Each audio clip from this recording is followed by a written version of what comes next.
When I was a kid, about 9 or 10, my mom decided to do one of her major yearly cleaning sprees, which of course I was forced into helping her with. A good portion of the day had been dedicated to cleaning out the house, getting rid of junk, old toys, all that. It was finally time to tackle the basement. In the basement of my childhood home, there was a dark, musty, and dust-filled crawl space where we stored a lot of our old stuff. Honestly, there was probably more dust than stuff down there.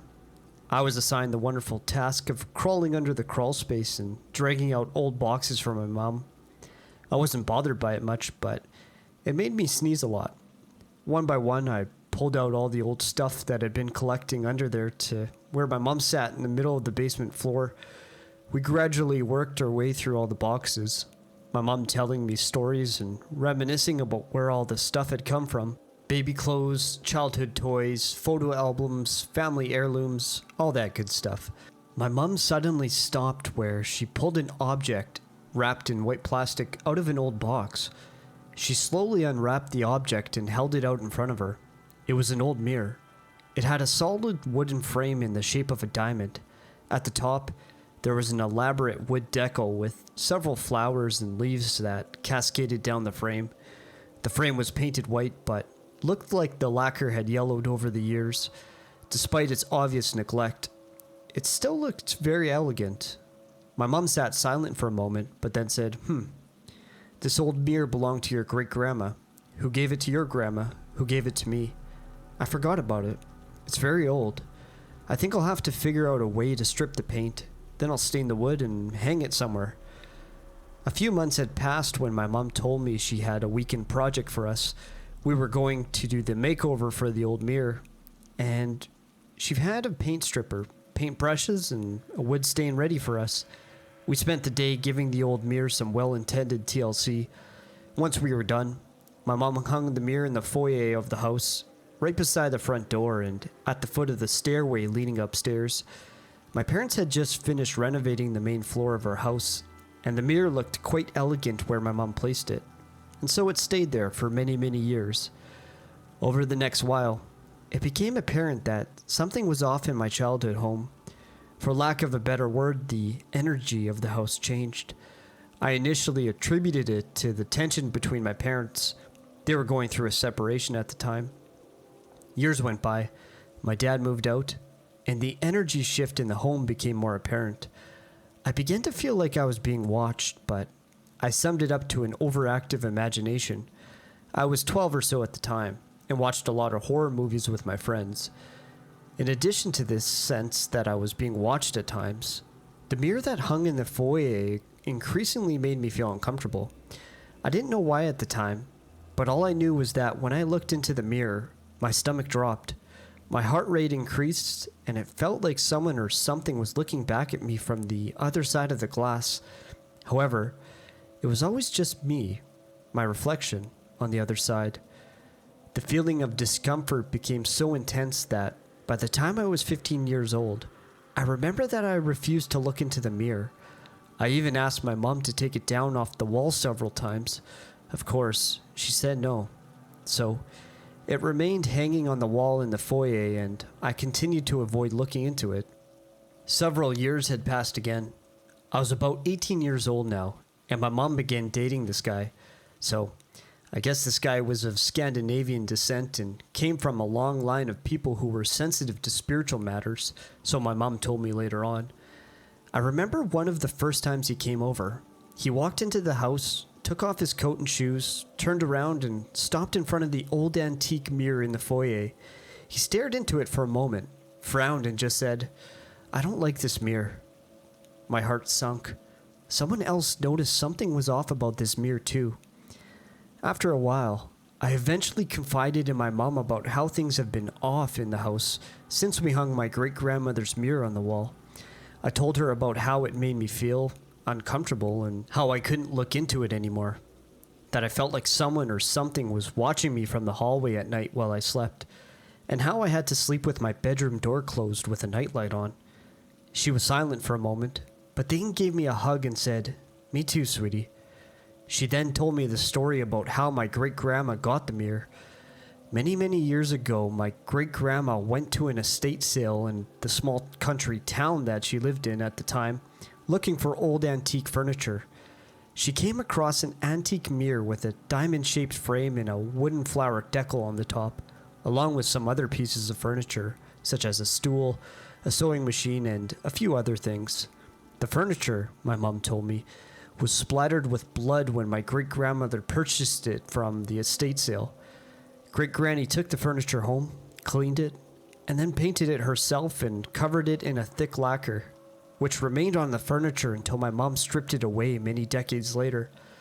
The estate previously belonged to a young married couple with children. As the story went, the husband murdered his wife and children, then took his own life afterwards. I can only guess that the negative energy from that event had been sealed inside the wood of the mirror until my mom stripped it away, which unleashed the negative aura into my childhood home. We both agreed that it was time for the mirror to go to a new home after we both confirmed our discomfort about the mirror and the strange occurrences in the house.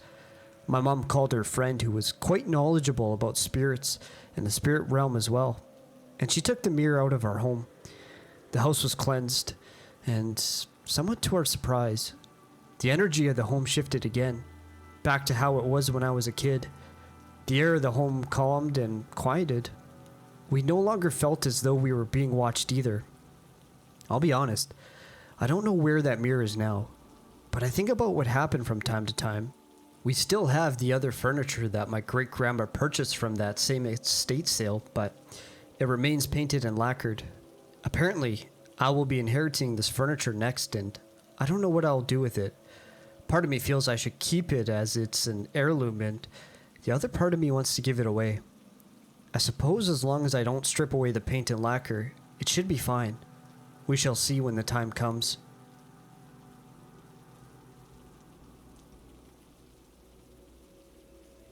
Okay, so just to start off, and yes, I understand this is how a typical horror story or creepypasta starts.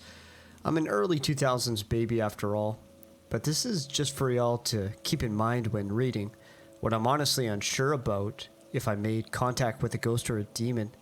Anyway, just to start off, I don't believe in ghosts or demons, or even religion, honestly, for that matter.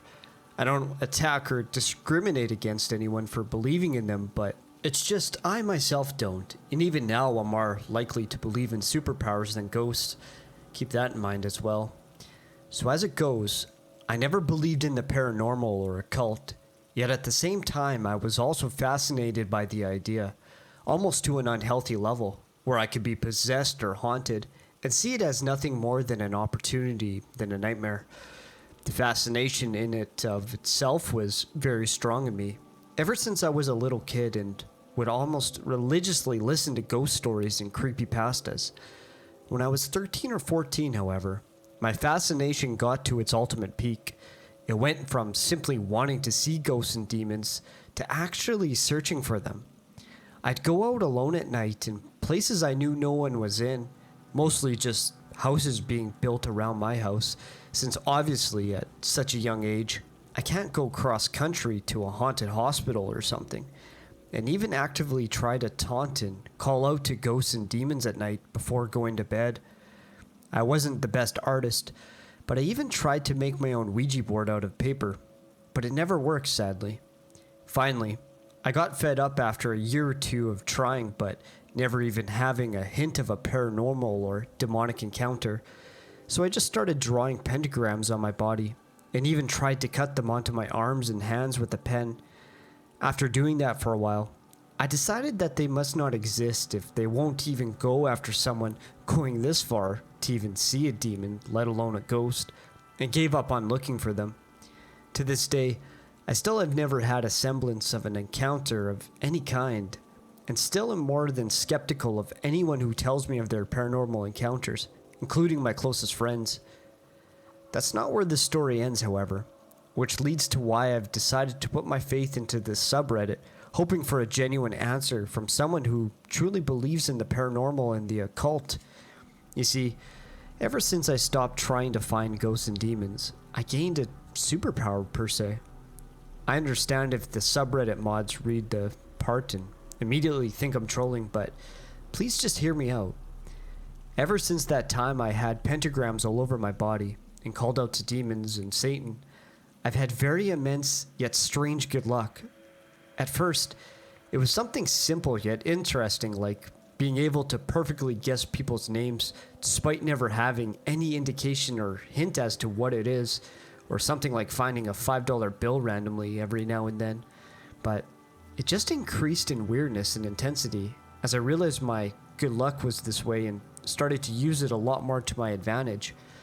This was stuff like passing an entire AP class in high school, despite struggling constantly in it and still not knowing anything in it after passing, or having things literally be almost willed to me when I wanted it, such as when I went fishing one time.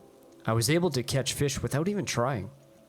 Literally, I felt a tug on my fishing rod and tried to reel the fish in, but I felt it become loose and got it stuck in some rocks underwater. After spending about 20 minutes trying to untangle the line, everyone had assumed the fish was gone, but lo and behold, it was still there, by some miracle. Either that or another fish got caught, despite me not even doing anything, but there was no bait or nothing. And at the very shore of the lake I was fishing at too, it was so shallow for the size of the fish I caught. It's just mind-boggling to me that there can be an explanation that an experienced fisher can truly say it's completely normal. For context, the water the fishing hook was caught on, by the rocks mind you, was shallow enough to not even fully submerge my feet, and the fish I caught was an adult catfish. That's not even the weirdest thing about my good luck. By far the one that makes me confused even to this very day, and it happened this year too before the summer, was when I wanted to prove to my friend I had immense good luck, and as proof, I told him I wanted him to have nothing but red lights on his drive back home from work. He thought I was lying, and I thought it'd be funny to do it, but it actually happened. For almost half an hour, he got nothing but red lights back to back, and when he finally told me he believed me, I thought in my head, alright, you can have the green lights only now. And literally instantaneously, before the words could even leave my mouth, he got a green light, and got nothing but green lights the rest of his drive back home. To the both of us, it genuinely felt as if I could will things into reality at a moment's notice. It can't happen all the time, but it happens way more than I believe anyone else can say it does for them, and a lot more extreme too. This finally goes back to the question I've been meaning to ask on here. Is this all just a really weird coincidence? Do I actually just have a good luck superpower? Or when I drew all these pentagrams on my body and called out to demons, did I accidentally make a deal with a demon, if not the devil himself? I have noticed everyone around and close to me have been getting more depressed and having bad luck than in the past, but I always assumed that was just because of COVID. Yet COVID year was also the same year my good luck truly intensified. One person who I lived with even almost died if I hadn't saved him. I mean, sleeping through a fire alarm and raging fire despite being awake just 10 minutes ago is strange, right? And yet, he only woke up when I wanted him to, when I realized he was still inside and banged on his door. He didn't even know there was a fire until I told him. He was in an almost delirious state until I talked to him, and even then he didn't seem to have any sense of urgency or self-preservation in him. It's just odd to me looking back on it, you know? I don't believe in ghosts or demons, but I'm more than willing to understand more about them and even possibly believe in them, so what do y'all think? Is there really more to my good luck that I don't realize? Or should I stop having these sudden worries about why I have such good luck or who or what gave them to me? I should tell you the rules I've learnt over time from having this good luck, as it might help those familiar with what I'm experiencing to better know what's happening to me. The rules are fairly simple but aren't concrete, to be honest, as they've all been pure guesses based on personal experiments and testing the boundaries, as I would put it. 1. My good luck isn't guaranteed. While I do genuinely believe and have even shown multiple people multiple times before that my good luck is more likely to make things occur than others, there's only so much good luck that good luck can do for me. A prime example being the lottery moment I talked about on my original post where, well, I didn't win.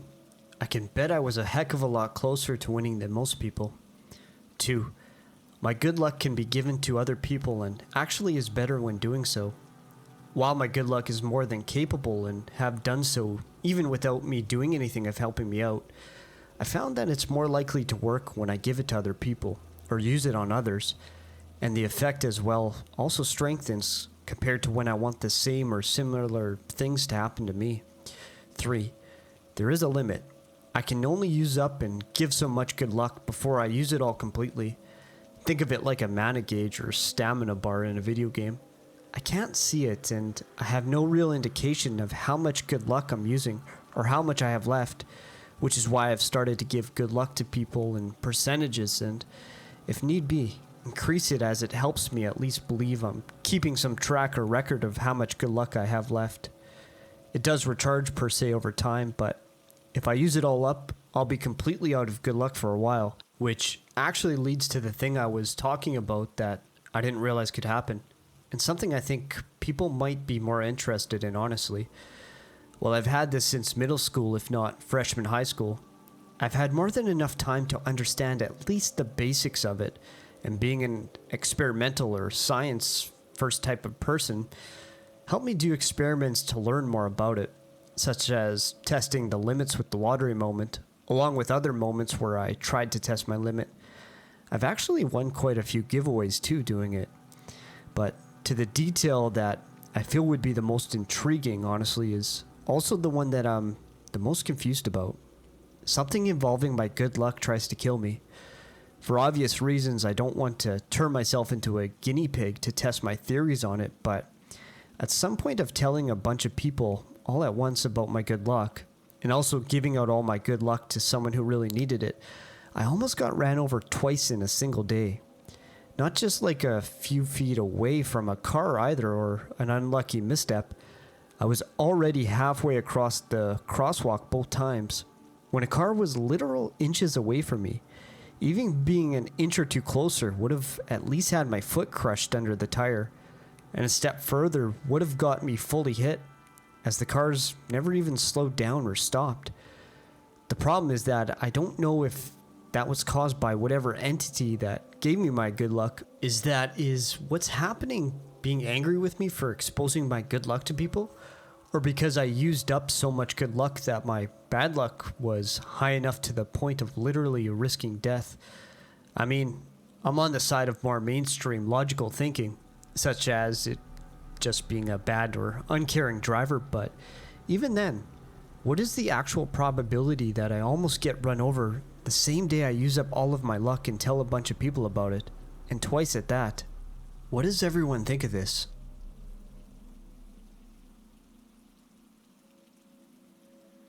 In 2013, I moved into an apartment in Alma, Arkansas. I'm not sure if this had anything to do with it, but the apartment complex was right next to a very old graveyard. A little history on this apartment complex.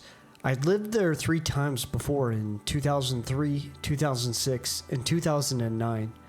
All 3 times I got the same 1-bedroom apartment, number 208.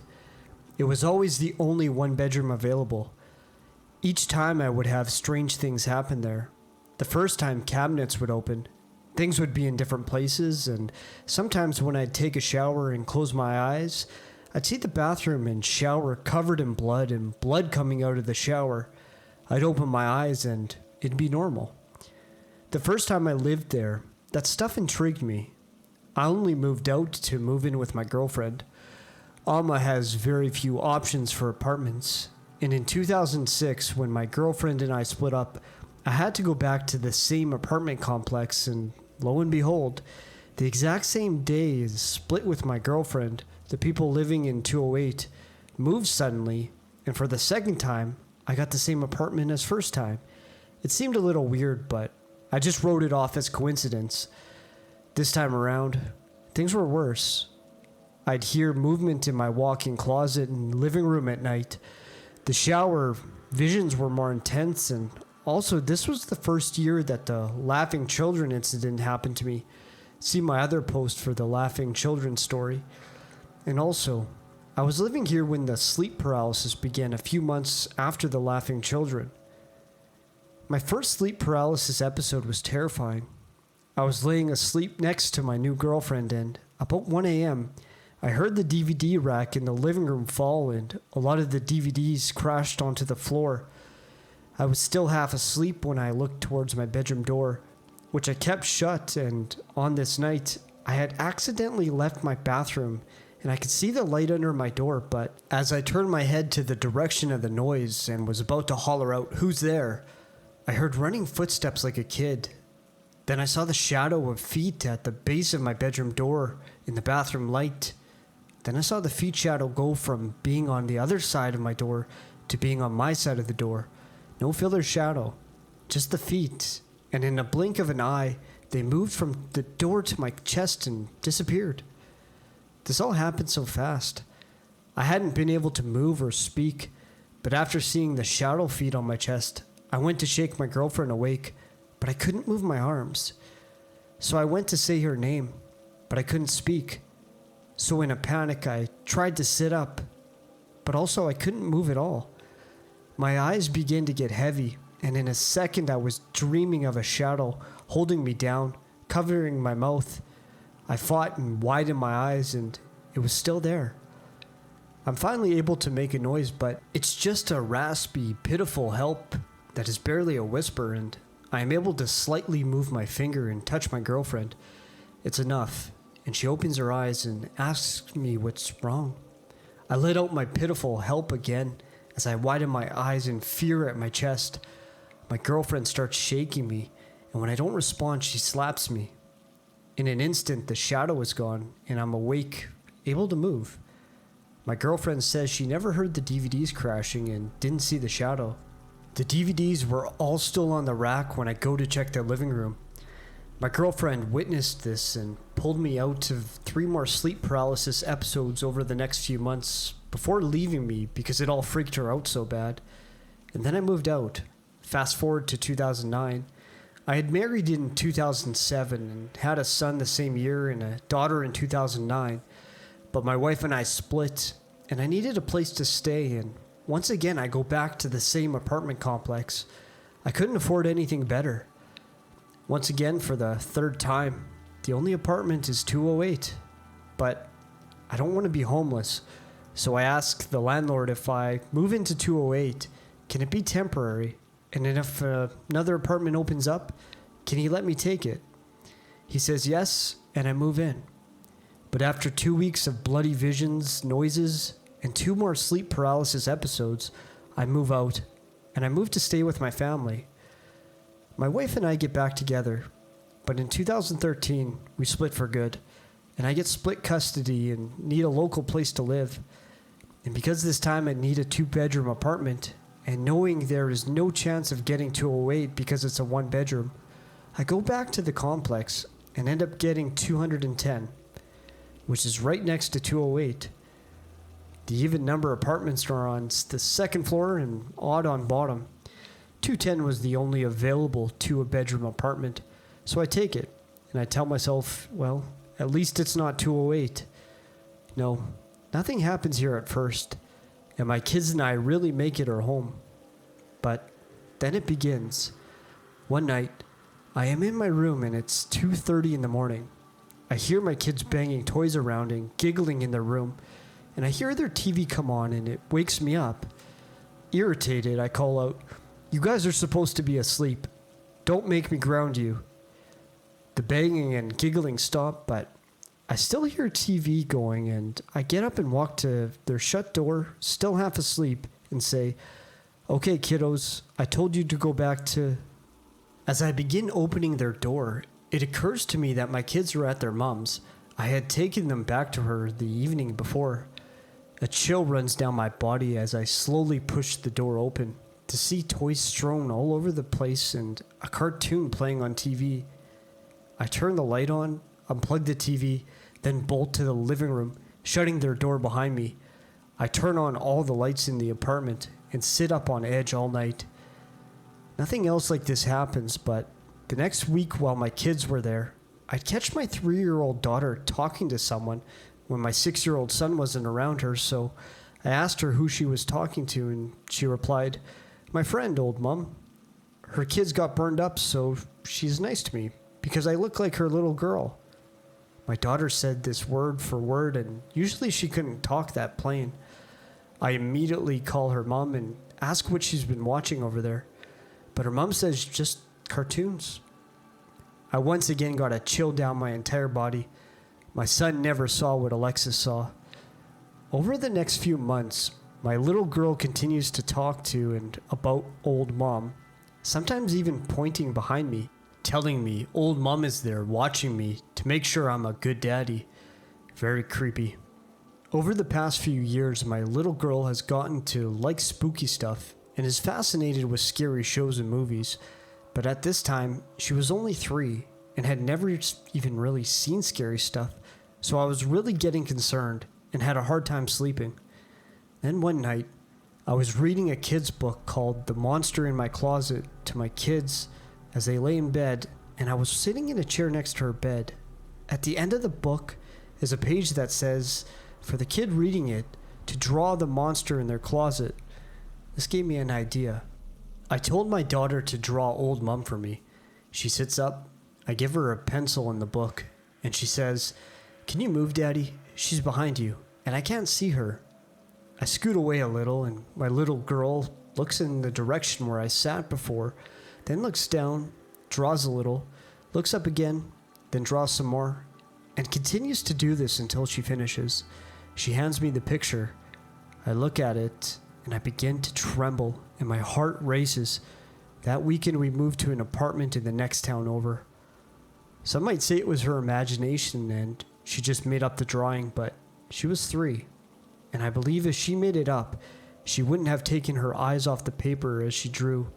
But she kept looking up as she drew, and that tells me she was looking at old mum whole while drawing her. You will know why I moved after seeing this drawing. The link to my daughter's drawing of old mum is here.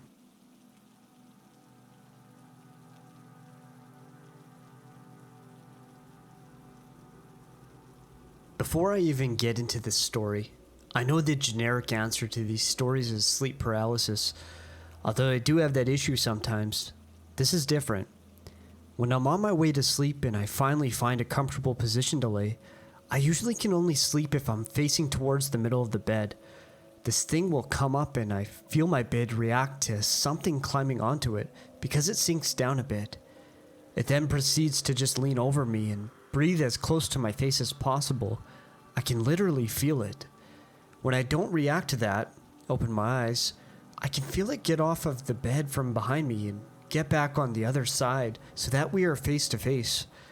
I know this because I can feel the bed react again to it getting on the other side and now feel the breathing right in front of my face instead of over me. You know when someone gets really close to your face, you can feel like that heat coming off their face. That too. Lastly, with still no reaction from me, it gets off the bed again, but I know it's still in here just from that feeling you get from someone staring at you. Here we are with the thought that, of course, this is sleep paralysis. The whole story is generic to exactly that for the most part. That is why I don't think it's that. I can move. I'm not immobile. It doesn't feel like anything is holding me down. I know I can move because I am so used to sleep paralysis that I know how to check for it, as this is how I usually transition to a lucid dream. That's a whole different story. The way that I sleep, I have one hand under me, usually under my pillow, so I just open and close my hand a few times to confirm I can actually move. This works for me in my head because if there is something there, I can move a little without it knowing. I then move my legs up to get into the fetal position, just to make sure my feet are not hanging off the end of the bed. Too many stories regarding that. Now that I know I can move, this is where I start to get nervous, because now I have to actively try to keep my eyes closed. Since I have confirmed I am actually awake, it seems to be right in front of my face at this point. I can literally feel the sweat coming out of my pores on my entire upper body because I'm so nervous.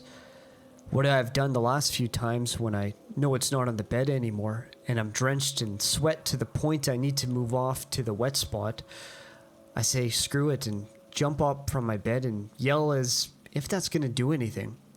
When I do though, of course nothing is there. No, I'm 31 years old and this isn't new to me. I have a theory that it might be the lady that sometimes haunts my dreams since I was in pre-K. Another story for another time. It has also crossed my mind that it could be my dad. That's actually worse than the first option to me. That's another story as well. Basically, I think something is haunting me. I don't think it's sleep paralysis.